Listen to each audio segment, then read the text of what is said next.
आज हम अपना केमिकल काइनेटिक्स का एक नया टॉपिक लेकर मैं आपके लिए आ गया हूँ। इसमें आज हम देखने वाले हैं effect of temperature on reaction rate, मतलब अभिक्रिया की दर में तापमान का इफ़ेक्ट देखेंगे, हम प्रभाव देखेंगे क्या होता है टेम्परेचर बढ़ाने पे रिएक्शन पे क्या इफ़ेक्ट पड़ता है, ये हम अभी अच्छे से इसको डील करने वाले हैं। और इसी के अंदर हम क्या देखेंगे, अरेनियस इक्वेशंस को देखते हैं।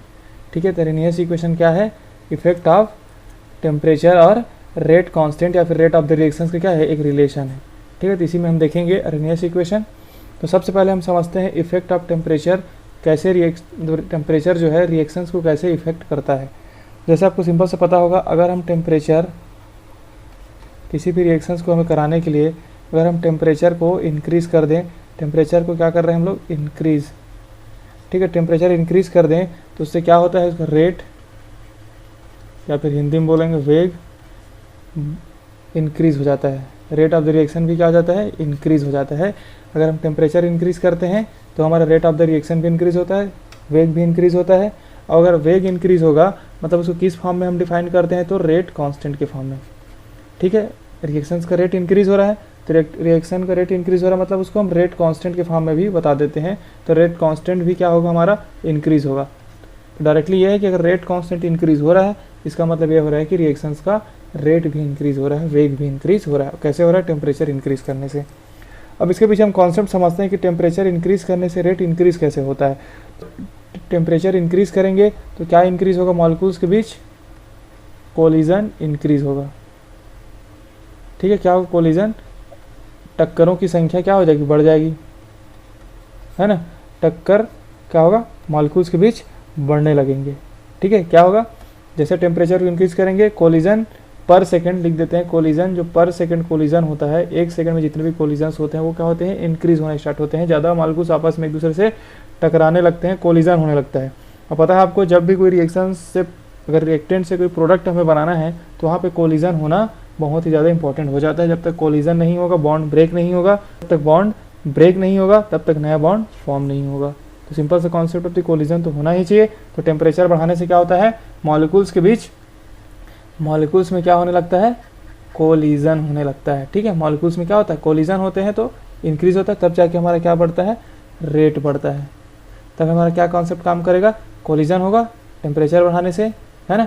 तो क्या होगा, मॉलिक्यूल्स में हमारा रेट इंक्रीज़ होगा, और रेट इंक्रीज़ होगा तो हमारा क्या, रेट कांस्टेंट भी बढ़ेगा और डायरेक्टली हमारा क्या होगा, रेट ऑफ द रिएक्शन तो इंक्रीज़ हो ही रहा है।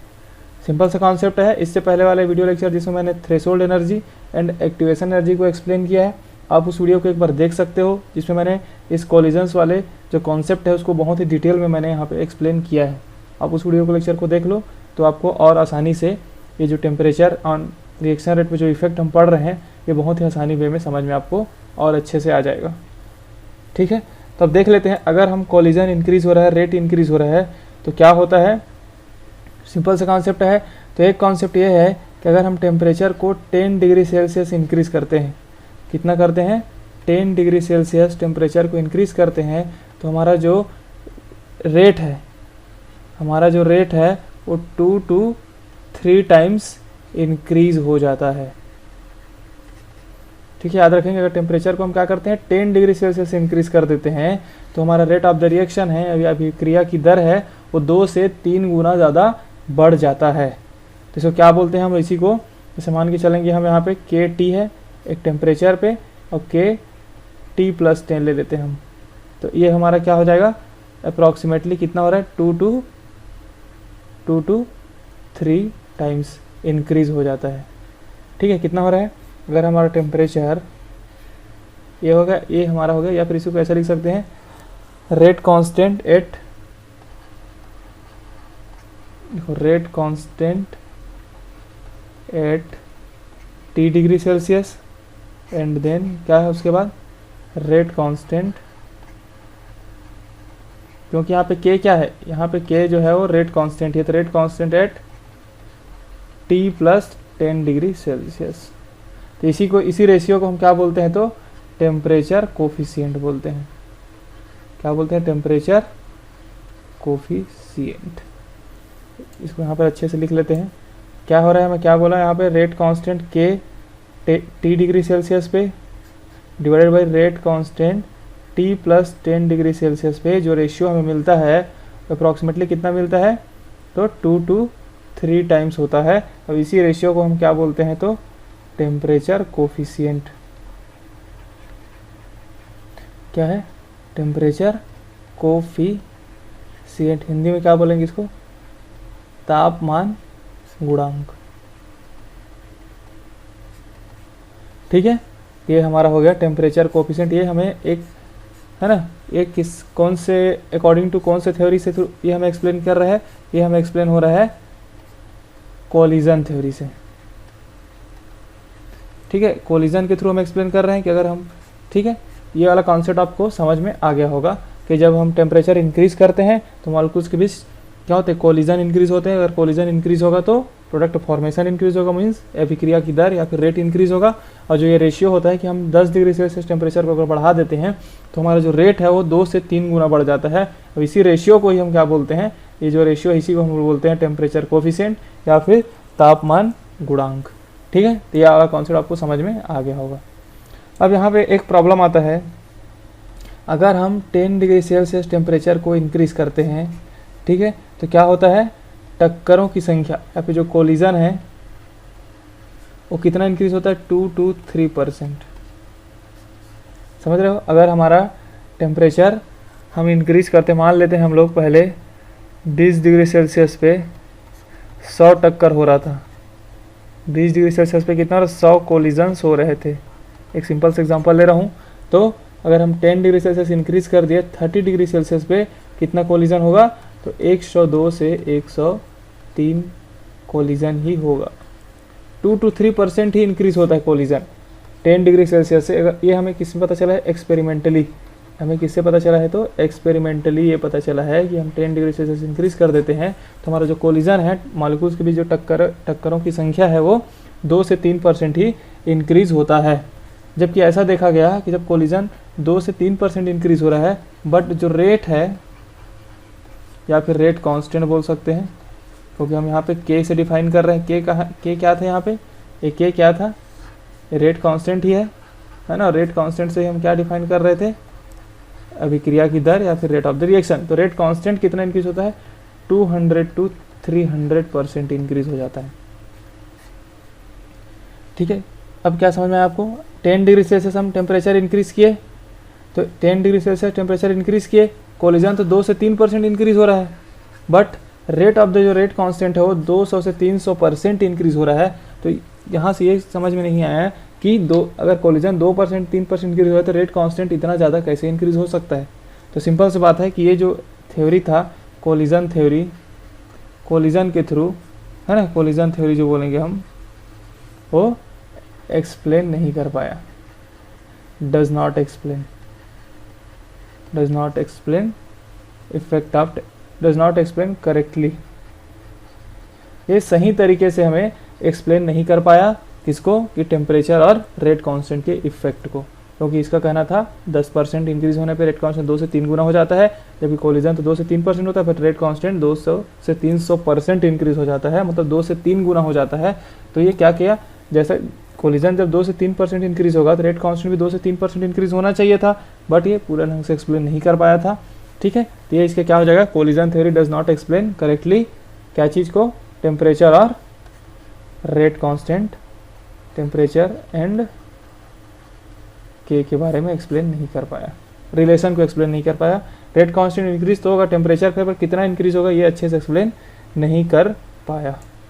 ठीक है, अब इसी एक्सप्लेन जो नहीं कर पाया था, इसको कौन एक्सप्लेन करेगा, इसको करेगा, इसको एक्सप्लेन कौन करेगा, एक्सप्लेन करेक्टली, करेक्ट एक्सप्लेन कौन करेगा, इसको करता है आपका अरेनियस, जो साइंटिस्ट हैं वो, उन्होंने क्या दिया है, अरेनियस इक्वेशन दिया। क्या दिया, अरेनियस इक्वेशन दिया। तो उनका सबसे पहले अरेनियस इक्वेशंस लिखते हैं हम। तो उन्होंने इक्वेशन दिया अकॉर्डिंग टू अरेनियस a⁻e⁴ ये इक्वेशन दिया। तो उनका इस थ्योरी से मीनिंग ये था कि जो रेट कांस्टेंट है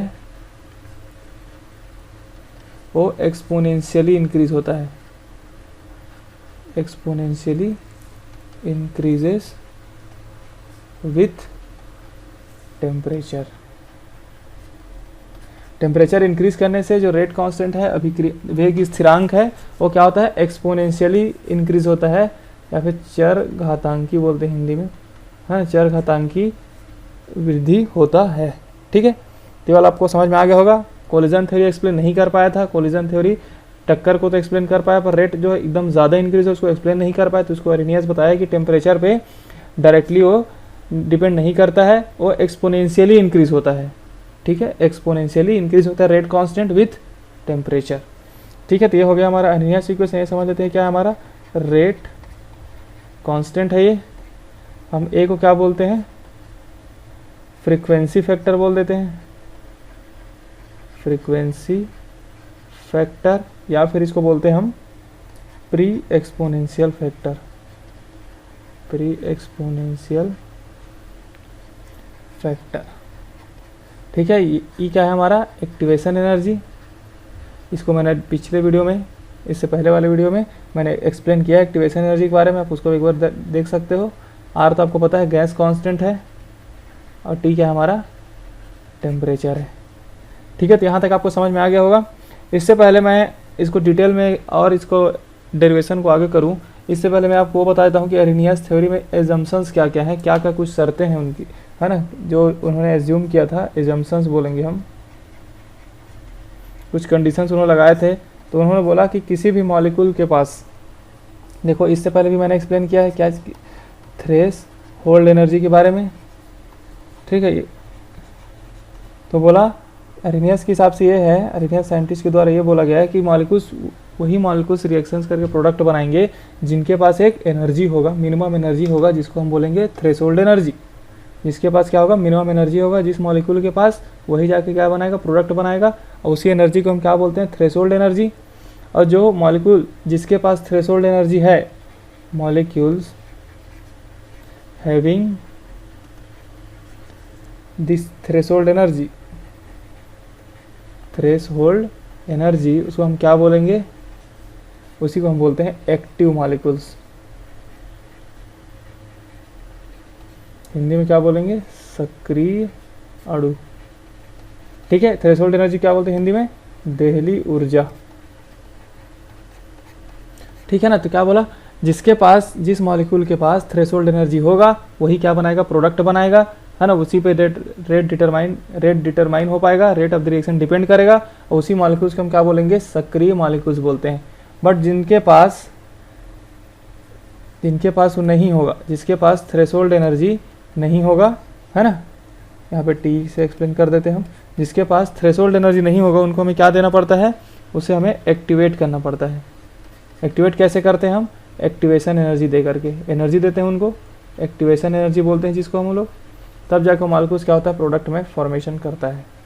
इसको भी मैंने प्रीवियस वीडियो में अच्छे से एक्सप्लेन किया, आप उसको भी देख सकते हैं। ठीक है, अब हम देखेंगे, ये पहला एजम्पशन था उनका, ठीक है, समझा दिया हमें। उसके बाद सेकंड हम देखेंगे नंबर ऑफ, जितना एक्टिव मॉलिक्यूल्स होगा, सक्रिय अणु जितने ज़्यादा होंगे, उसमें क्या है अपना रेट ऑफ द रिएक्शन भी ज़्यादा होगा, रेट ऑफ द रिएक्शन भी ज़्यादा होगा, या फिर रेट कांस्टेंट बोल देंगे। रेट कांस्टेंट से हम डिफाइन कर रहे हैं यहाँ पे। तो जितना ज़्यादा एक्टिव मॉलिक्यूल्स होंगे उतना ज़्यादा हमारा क्या होगा, रेट ऑफ द रिएक्शंस भी होगा। ठीक है, क्योंकि रीज़न ये है कि थर्ड में देख लेते हैं, अगर एक्टिव मॉलिक्यूल्स ज़्यादा हैं, एक्टिव मॉलिक्यूल्स, तो उतना ही ज़्यादा क्या होगा, उसमें कोलिजन्स होगा, है ना, उतना ही ज़्यादा क्या होगा, कोलिजन्स होगा। और कोलिजन्स होने के बाद वो क्या बनाएगा, एक्टिवेटेड कॉम्प्लेक्स। और जितना ज़्यादा एक्टिवेटेड कॉम्प्लेक्स बनता है वही हमारा क्या, किस में कन्वर्ट होता है, प्रोडक्ट में कन्वर्ट होता है। ठीक है, सिंपल सा कॉन्सेप्ट, हमें क्या चाहिए, एक्टिव मॉलिक्यूल्स चाहिए। एक्टिव मॉलिक्यूल्स क्या होता है, जिसमें थ्रेशोल्ड एनर्जी होता है, जिसके पास वो मिनिमम एनर्जी होता है, जिससे वो कोलाइड कर सके, कोलिजन कर सके। अगर कोलिजन कर लेता है तब जाकर प्रोडक्ट में फॉर्मेशन हो जाता है। अब दूसरा पॉइंट क्या हमारा, एक्टिव मॉलिक्यूल्स जितने ज़्यादा होंगे रेट ऑफ द रिएक्शन उतना ही ज़्यादा होगा, हमारा रेट कांस्टेंट का वैल्यू भी उतना ही ज़्यादा होगा। और थर्ड पॉइंट क्या है, एक्टिव जो मॉलिक्यूल्स होते हैं वो डायरेक्टली प्रोपोर्शनल होते हैं कोलिजन के, जितना एक्टिव मॉलिक्यूल्स होगा कोलिजन भी ज़्यादा होगा। तो जो कॉम्प्लेक्स बनाएंगे उनको हम बोलते हैं एक्टिवेटेड कॉम्प्लेक्स, और उस जितने वही एक्टिवेटेड कॉम्प्लेक्स क्या होता है, प्रोडक्ट फॉर्मेशन में कन्वर्ट हो जाता है, प्रोडक्ट में कन्वर्ट हो जाता है। तो अब ये 3-4 पॉइंट आप याद रखेंगे। ये अरेनियस का एजम्पशन था, अरेनियस जो इक्वेशन जो दिए हैं साइंटिस्ट का क्या था, एजम्पशंस, उसके बारे में मैंने एक्सप्लेन कर दिया। अब मैं फिर से अपने इक्वेशंस पे आता हूँ। Rate constant k A to the power minus E A by R T, ठीक है, ये वाला एक्सप्लेन कर दिया था मैंने। ये हो गया हमारा अरेनियस का इक्वेशन। अब इस इक्वेशन को हम थोड़ा डिटेल में समझते हैं, है ना। इसको हम क्या करेंगे, दो कंडीशंस लगाते हैं इसमें, केस 1 और एक लिखेंगे हम केस 2। स्टार्टिंग में लेते हैं, मान लो टेम्परेचर हमारा क्या है, 0 है। टेम्परेचर क्या है, 0 है, तो रेट कांस्टेंट क्या हो जाएगा, k A e to the power E A by R T हो जाएगा। E A by R T होगा तो k is equal to A e A by R into 0। 0 temperature है, 0 ले लिए हैं, इसको भी 0 केल्विन पे ले लिए हैं, ठीक है। टेम्परेचर यहाँ पे किस में है, केल्विन में हमें पुट करना है। तो टेम्परेचर अभी 0 केल्विन लिए हैं, तो क्या हो जाएगा, ए टू दी पावर 1/0 का वैल्यू होता है minus infinite 1/0 is equal to होता है इन्फिनिट। तो यहाँ पे क्या हो, e to the power minus infinite होगा, क्योंकि ये वाला टर्म क्या हो जाएगा, ये वाला टर्म 0 हो गया, ये वाला टर्म इन्फिनिट हो गया, तो e to the power minus infinite. अब e to the power minus infinite का वैल्यू होता है 0, तो क्या हो जाएगा, k is equal to A into 0, तो k इज इक्वल टू भी 0।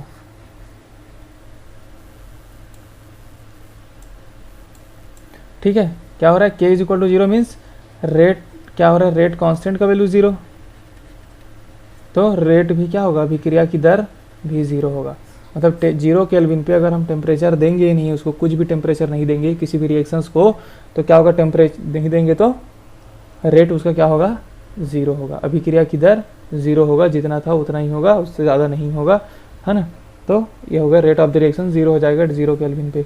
बट अगर हम टेम्परेचर उनको बहुत ज़्यादा दे दें, मान लो इन्फिनिटी केल्विन दे दें, मतलब बहुत ज़्यादा मतलब इन्फिनिट, ठीक है, केल्विन दे देते हैं, तब क्या होगा, K is equal to e to the power minus E A by 1 R into infinite temperature की जगह, तो क्या होगा, A to the power 1 by infinite का वैल्यू होता है 0, तो ई टू द पावर 0, तो ई टू द पावर अगर हम 0 क्या लिख सकते हैं, 1 by e to the power 0, तो 1 बाई 1, क्योंकि ई टू द पावर 0 क्या होता है 1, तो क्या हो जाएगा, पूरा ओवरऑल ये हो गया 1, तो के इज इक्वल टू हो गया 1 ए।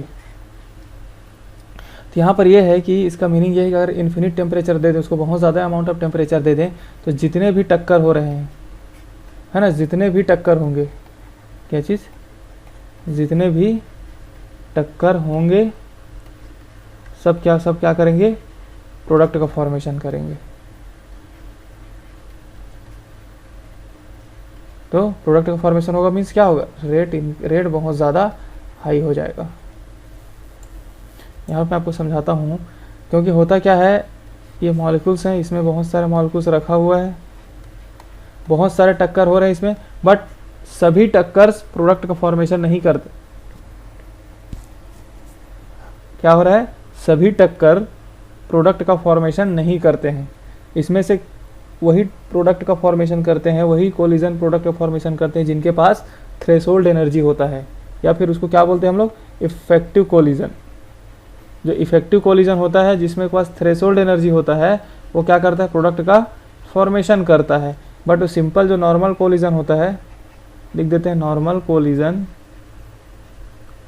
वो प्रोडक्ट का फॉर्मेशन नहीं करता है, ठीक है। बट हम क्या कर रहे हैं, जब हम टेम्परेचर को इन्फिनिट दे रहे हैं, टेम्परेचर को इन्फिनिट केल्विन दे रहे हैं, तो हमारा क्या होगा, पूरा जो जितने भी इसमें कोलिजन्स होंगे वो सब भी क्या किस में कन्वर्ट हो जाएंगे, या फिर बोल सकते हैं जो नॉर्मल कोलिजन है वो भी किस में कन्वर्ट हो जा रहा है, इफेक्टिव कोलिजन में। इफेक्टिव कोलिजन में टेम्परेचर इन्फिनिटी मतलब बहुत ज़्यादा टेम्परेचर दे दिए, तो जितने भी जो मॉलिक्यूल्स है जो नॉर्मल कोलिजन कर रहे थे उनको एक्टिवेशन एनर्जी मिल गया, और जब एक्टिवेशन एनर्जी उनको मिल जाता है तो क्या करते हैं, थ्रेशोल्ड एनर्जी में कन्वर्ट हो जाता है। तो सभी जितने भी नॉर्मल कोलिजन थे अब वो किस में कन्वर्ट हो गए, इफेक्टिव कोलिजन में हो गए, तो सब के सब क्या बना लेंगे, प्रोडक्ट बना लेंगे। तो इस इक्वेशन से यही प्रूफ हो रहा है, all collision are converted into product. All collision, जितने भी कोलिजन्स हो रहे हैं सब किस में कन्वर्ट हो रहा है, प्रोडक्ट में कन्वर्ट हो रहा है। इससे प्रूफ ये हो रहा है, कब, जब टेम्परेचर पे। और देखो इससे एक पॉइंट और प्रूफ हो रहा है कि यूनिट जो होता है, unit of A is equal to unit of K unit के बराबर होगा। ठीक है, तो जो यूनिट होता है, जो हमारे पास इकाई के का होता है, वही किसका होता है, वही हमारा फ्रीक्वेंसी फैक्टर या प्री एक्सपोनेंशियल फैक्टर का भी होता है। तो अब ये वाला पॉइंट भी याद रखेंगे। ठीक है, दोनों केस को आप अच्छे से लिख लेंगे कॉपी में, है ना, बहुत ज़्यादा इंपॉर्टेंट हो जाता है ये। अब हम आगे चलते हैं। इसके बाद हमारा अगला पॉइंट है जो, अब हम इक्वेशंस को लिखते हैं सिंपल वे में। हमारे पास क्या है, k is equal to A e to the power minus E A by R T. अगर मैं दोनों साइड ln लगा दूं तो ln के ln e to the power E A by R T.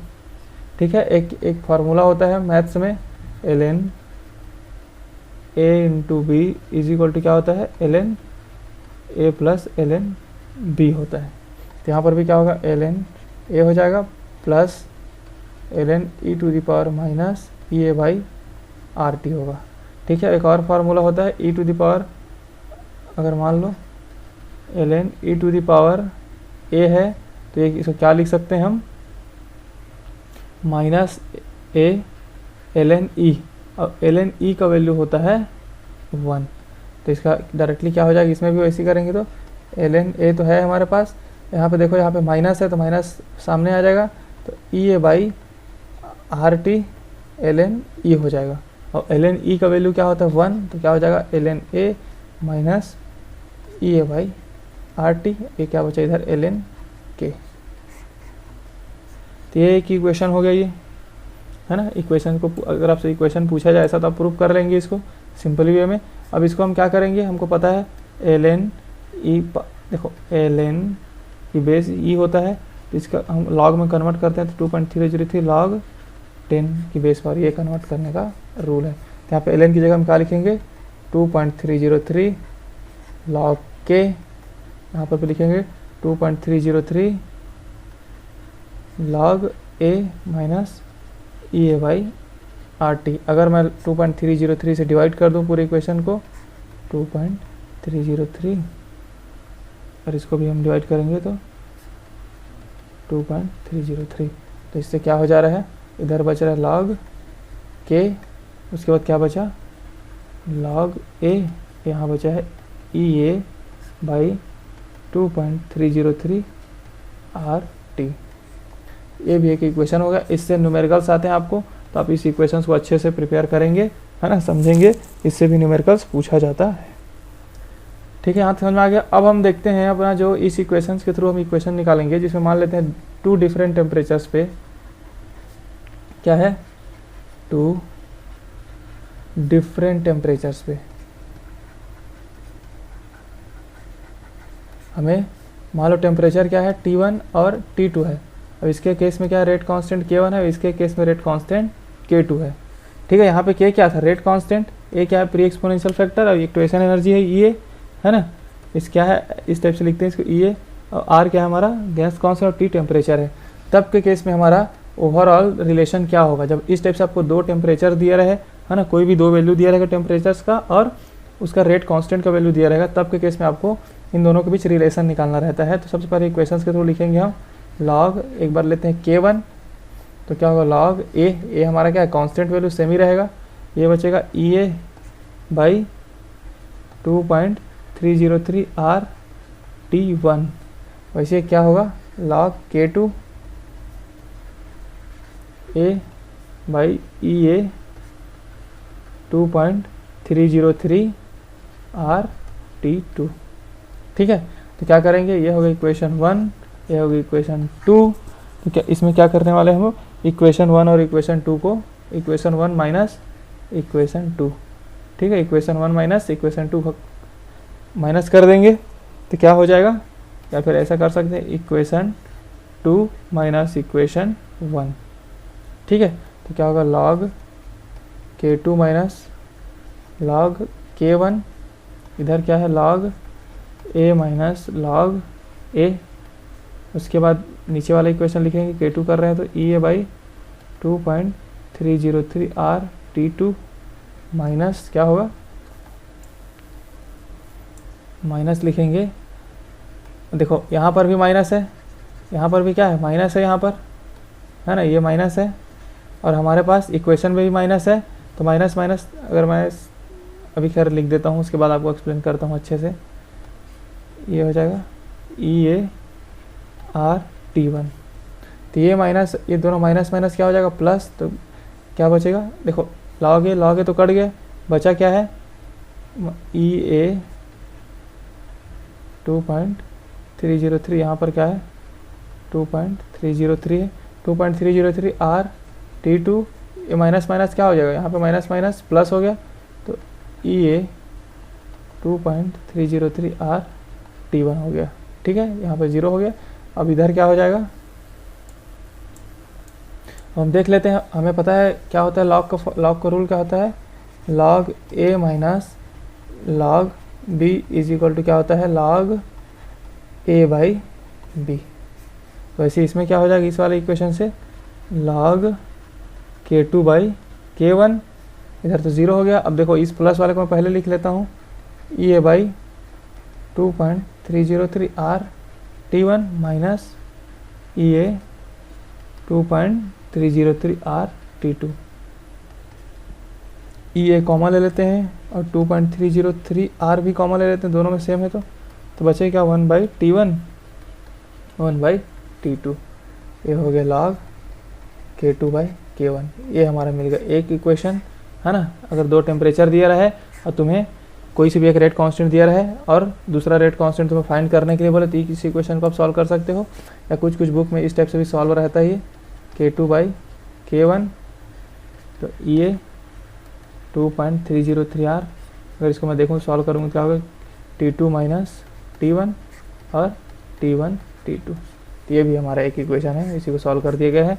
अगर एक इक्वेशन ये भी बनता है, अगर ऊपर में K1 लिख दो आप, तो सेम इक्वेशन में क्या होगा थोड़ा सा चेंजेस आ जाएगा, 2.303 R हो जाएगा। बस आपको क्या करना पड़ेगा, T2 को पहले लिखना है, देन आपको T1 को लिखना है। ठीक है, तब आपको क्या लिखना है, देखो इक्वेशन में इसमें T1 पहले था, इसमें T2 पहले हो जाएगा। अगर K1 पहले है तो T2 को पहले लिखोगे, या फिर K2 पहले लिखे हो तो T1 को पहले लिखो, इससे आपको क्या रहेगा याद रहेगा वो। तो यहाँ तक आपको समझ में आ गया होगा रेट कांस्टेंट और टेम्परेचर में जो इक्वेशन है, रिलेशन है, ये भी इंपॉर्टेंट हो जाता है, न्यूमेरिकल क्वेश्चन इसे बार बार पूछा जाता है। अब हम एक इक्वेशन और देखेंगे जो हमने पहले लिखा था, log K is equal to हमने लिखा था log A माइनस EA बाई 2.303 RT। ये इक्वेशन मोस्ट इंपॉर्टेंट है, क्योंकि इसका हम इक्वेशन यूज़ करने वाले हैं। क्या करने वाले हैं हम लोग, इसको y is equal to mx plus C के फॉर्म में लिखते हैं। तो हम लोग लिखेंगे, अगर आपसे पूछा जाए किसके बीच ग्राफ प्लॉट करना है, log K वर्सेस 1/t के बीच आपको ग्राफ प्लॉट करने के लिए पूछा जाता है, या फिर इससे न्यूमेरिकल आता है। ठीक है, तो अब इसीलिए हम इस ग्राफ को प्लॉट करेंगे, जिससे आपको समझ में आ जाएगा इसका स्लोप क्या होगा, इसका इंटरसेप्ट क्या होगा, और हम रेट कांस्टेंट कैसे फाइंड करेंगे। तो हमें क्या प्लॉट करना है, हमें ग्राफ प्लॉट करना है किसके बीच, log K वर्सेस 1/t। तो हमारा क्या है, x में ये है, y में ये है, तो हम क्या बनाएंगे इसको, y is equal to mx plus C के फॉर्म में बनाएंगे। तो y में क्या लिखेंगे हम, log K सही है, mx के फॉर्म में हम क्या लिखेंगे, इसको हम पहले ले आएंगे EA बाई 2.303 RT। तो 1/t लिख लेता हूँ मैं RT को, ठीक है, जिससे ये x हो जाए, और बचा क्या log A। तो ये हो गया हमारा y। तो ये हमारा पूरा इतना टर्म क्या होगा, इतना टर्म हमारा होगा m स्लोप।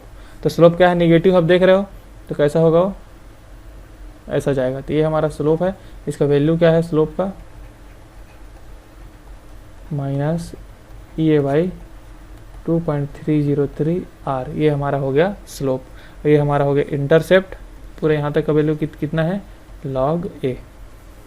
ठीक है, यहाँ तक आपको समझ में आ गया होगा, बहुत ही ईजी है, सिंपल सा। आपको y is equal to mx plus C के फॉर्म में लिखना है। ये वाला क्वेश्चन बार बार पूछा जाता है, तो आप अच्छे से इसको याद रखेंगे। इससे न्यूमेरिकल भी आता है, नेट में भी आता है आपके, अगर आप हायर एजुकेशन में जाना चाहते हैं तो यहाँ से क्या हो रहा है, तो अगर आपसे स्लोप इज इक्वल टू क्या दिया है, हमें पता है 2.303 R। तो अगर आपको स्लोप का वैल्यू दिया हुआ है, तो आप यहाँ से EA का वैल्यू फाइंड कर सकते हो, क्योंकि स्लोप इंटू क्या कर दोगे 2.303 R। R क्या है, गैस कांस्टेंट है। अगर आपको जूल के फॉर्म में निकालना होगा तो 8.314 जूल पुट कर दोगे, है ना, तो आर का वैल्यू हो जाता है, वो कांस्टेंट है, वो दिया रहता है, उसको आपको प्रॉब्लम नहीं है।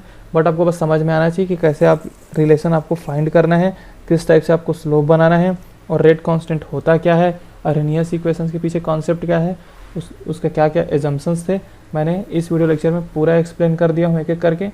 तो आप अच्छे से इसको नोट्स बना लेंगे तो आपको बहुत ही अच्छे वे में इसको समझ में आपको आ जाएगा।